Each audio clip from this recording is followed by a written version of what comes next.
और भी यहाँ पर युवा हमारे साथ जुड़े हैं। अब युवा आखिर क्यों आगे नहीं आ पा रहा है उतने तेजी के साथ? विरोध प्रदर्शन में अगर उतने बेहतर तरीके से विकास रीवा का नहीं हुआ, रोजगार के साधन नहीं है, सुरक्षा की कमी है, क्या कहेंगे? देखिए, मैं एक सामान्य नागरिक हूँ। मैं आम आदमी इसलिए नहीं कह रहा हूँ कि मैं किसी पार्टी विशेष का समझ लिया जाऊंगा। मैं एक सामान्य नागरिक हूँ। मैं जिस तरह रीवा को देख पा रहा हूँ, इतने वर्षों से विकास देख रहा हूँ, तो वाकई रीवा बदल रहा है। बहुत सी चीजें बदल रही हैं। जैसे आप जो ऑडिटोरियम हमारे यहाँ रीवा में बना हुआ है, ये शुक्ला जी ने समय से पहले ये चीज ला के रीवा में रख दी है। मैं दिल्ली में भी रहा हूँ, तो इस तरह का ऑडिटोरियम दिल्ली में ही देखने को मिलता था हमें, लेकिन रीवा में ये ऑडिटोरियम यहाँ पर बना हुआ है, तो ये भाजपा सरकार की ही देन है। आप रोड की बात कर रहे हैं कुछ लोग, सीवरेज लाइन की बात कर रहे हैं कुछ लोग। इसका साफ मतलब है कि चीजें हो तो रही हैं, बन तो रही हैं, बदल तो रही है चीजें। पहले रीवा को एक आपराधिक दृष्टिकोण वाला शहर समझा जाता था, आज ये पूरी तरह से छवि साफ हो चुकी है।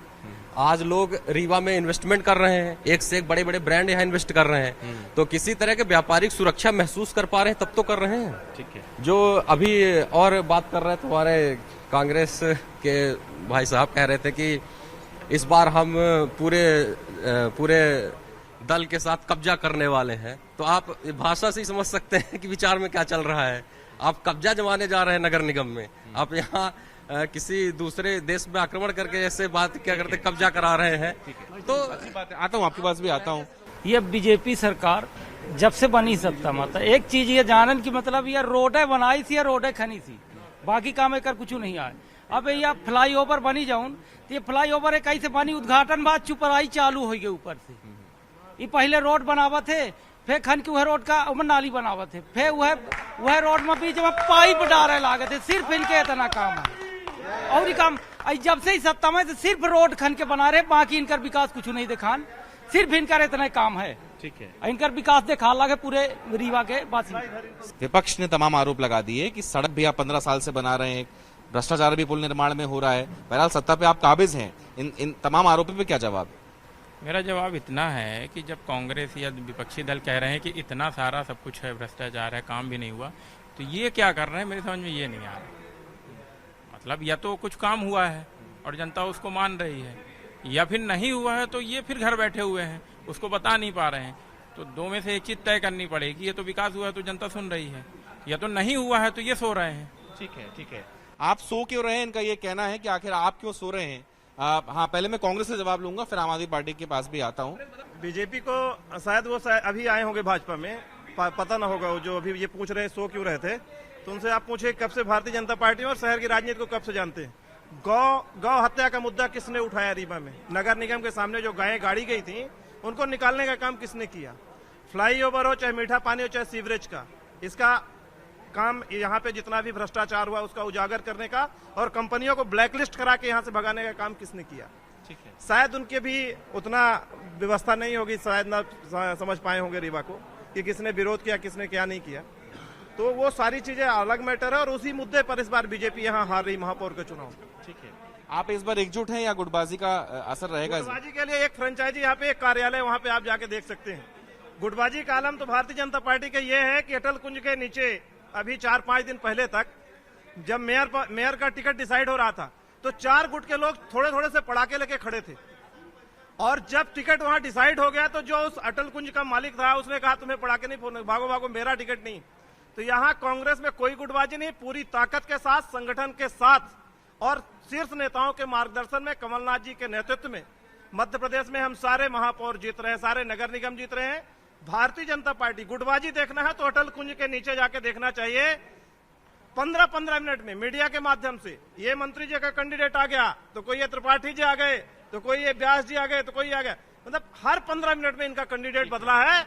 और आज की स्थिति यह है कि भारतीय जनता पार्टी किसी भी तरह से कांग्रेस के कैंडिडेट के सामने टक्कर पे ही नहीं। ठीक है, ठीक है। तो तमाम गुटबाजी के आरोप लगा रहे हैं, आप भी एक युवा हो, आप बताइए इस बार क्या तस्वीर होगी रीवा के परिणामों की? बीजेपी, कांग्रेस, आप? भारतीय जनता पार्टी लगातार कहती है कि युवाओं को मौका देंगे और नए लोगों को मौका देंगे।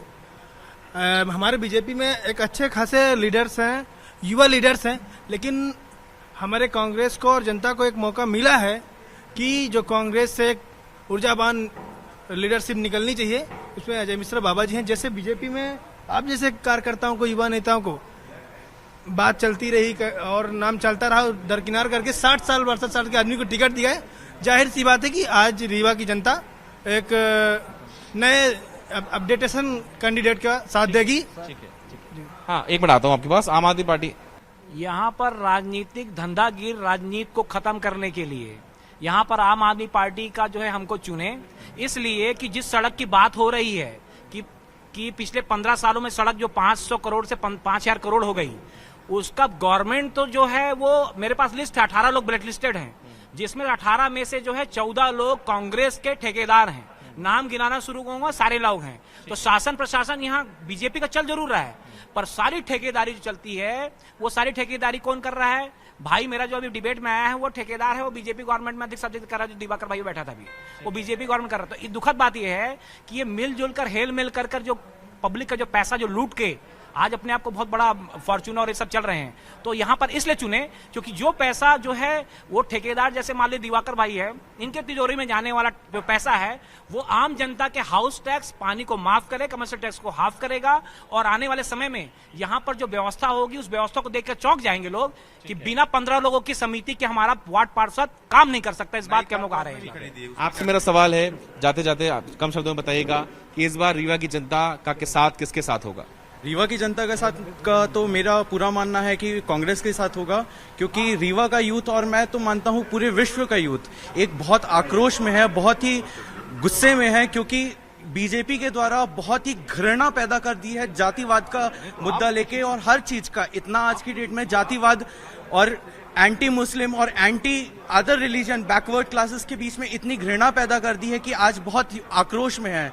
और आज की डेट में बीजेपी का एक राजनीति का बैकबोन बन चुका है कि जातिवाद का मुद्दा। इनका विकास सिर्फ और सिर्फ वोटिंग के 2 हफ्ते पहले चालू होता है, वोटिंग के दिन खत्म हो जाता है।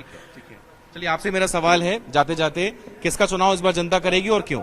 सर, मैं चुनाव के लिए तो ऐसे किसी भी पार्टी को नहीं बोल सकती हूँ, बस मैं ये कहूंगी कि जो भी चुनाव हो वो देश के युवा के लिए मतलब बेनिफिशियल हो, क्योंकि अगर युवा बढ़ेगा तो देश बढ़ेगा। ठीक है, युवा बढ़ेगा तो देश बढ़ेगा, मीठा पानी का मुद्दा हो और रीवा की जनता के सामने हमने तमाम मसले सुन लिए, अतिक्रमण हो, सड़क का निर्माण कार्य हो, सीवर लाइन की समस्या हो, इन तमाम मसलों को इर्द गिर्द कहीं ना कहीं इस बार नगरीय निकाय का चुनाव जो है वो होना जा रहा है। बेशक जनता का आशीर्वाद किसके साथ होगा, चूंकि इस बार न केवल बीजेपी कांग्रेस बल्कि आम आदमी पार्टी भी हो, शिवसेना भी हो, ये तमाम इनके जो चेहरे हैं वो चुनावी मैदान में है। तो इंतजार रहेगा वोटिंग का कि आखिर उसके बाद जनता का आशीर्वाद किस पार्टी के साथ जाता है। आज के लिए फिलहाल इस एपिसोड में इतना ही। आप देखते रहिए न्यूज़ 18 मध्य प्रदेश छत्तीसगढ़।